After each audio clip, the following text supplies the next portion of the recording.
Hello മക്കളെ, നമ്മളിന്നൊരു സാധാ chicken കറി ഉണ്ടാക്കി നോക്കിയാലോ. ആദ്യമേ നമുക്ക് ചിക്കൻ മാരിനേറ്റ് ചെയ്യാനായിട്ട് കുറച്ച് ചിക്കൻ എടുത്തിട്ടുണ്ട്. അതിനകത്ത് നമുക്ക് കുറച്ച് മുളക് പൊടി, മഞ്ഞൾപ്പൊടി, മസാലപ്പൊടി, പിന്നെ കുറച്ച് ഇഞ്ചി വെളുത്തുള്ളി പേസ്റ്റ്, പിന്നെ കുറച്ച് കുരുമുളക് പൊടി, ഉപ്പ്, കുറച്ച് നാരങ്ങാ നീരും കൂടെ പിഴിഞ്ഞ് നന്നായിട്ടൊന്ന് മിക്സ് ചെയ്ത് കൊടുക്കാം. മിക്സ് ചെയ്ത് ഒരു 15 മിനിറ്റത്തേക്ക് നമുക്ക് റെസ്റ്റ് ചെയ്യാനായിട്ട് നമുക്ക് മാറ്റി വയ്ക്കാം. നമ്മളിനി ഒരു 3 സവാളയാണ് അരിഞ്ഞെടുത്തേക്കുന്നത്, 3 പച്ചമുളക്, കുറച്ച് ഇഞ്ചി വെളുത്തുള്ളി ചതച്ചെടുത്തിട്ടുണ്ട്, 2 കറിവേപ്പില തണ്ടും കൂടെ എടുത്തു വെച്ചിട്ടുണ്ട്.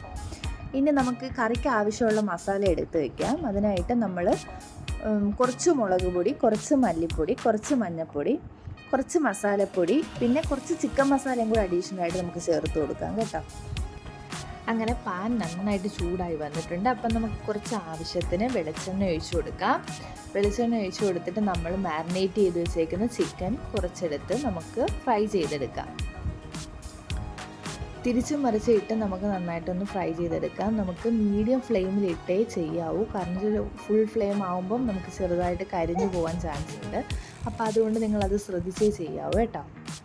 അതുപോലെ നമ്മൾ ബാക്കിയുള്ള ചിക്കനും കൂടെ നമുക്കിതൊന്ന് ഫ്രൈ ചെയ്തെടുക്കാം. ഡീപ്പ് ഫ്രൈ ചെയ്യേണ്ട ആവശ്യമില്ല.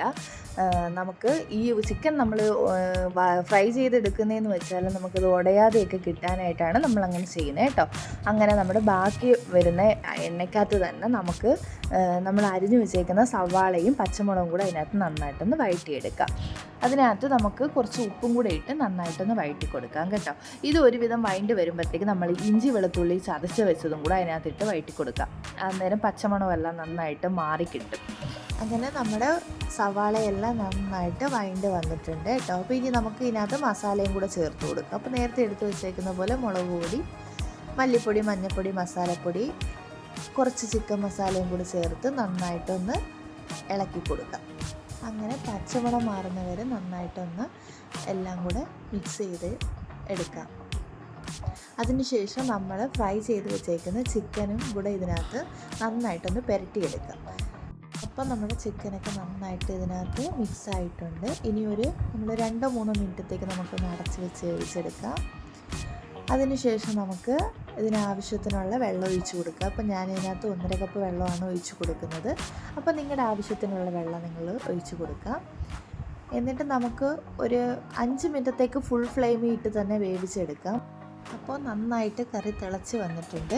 ഇനി നമ്മളൊരു 10 മിനിറ്റത്തേക്ക് മീഡിയം ഫ്ലെയിമിലിട്ട് അടച്ചു വെച്ച് വേവിച്ചെടുക്കാം. ഇനി അപ്പോൾ നമ്മൾ അവസാനമായിട്ട് നമ്മൾ 2 തണ്ട് കറിവേപ്പിലയും കൂടി ഇട്ട് കൊടുക്കാം. കറിവേപ്പില ഇല്ലാതെ ഒരു കളിയില്ല കേട്ടോ. അപ്പോൾ അതുകൊണ്ട് 2 തണ്ട് കറിവേപ്പിലയും കൂടി ഇട്ട് ചേർത്ത് കൊടുക്കുന്നുണ്ട്. എന്നിട്ട് നന്നായിട്ട് ഒന്ന് ഇളക്കി കൊടുത്ത് എടുത്താൽ മതി. അങ്ങനെ നമ്മൾ നന്നായിട്ട് ഇളക്കി കൊടുത്ത് നല്ല സെറ്റായി വന്നിട്ടുണ്ട്.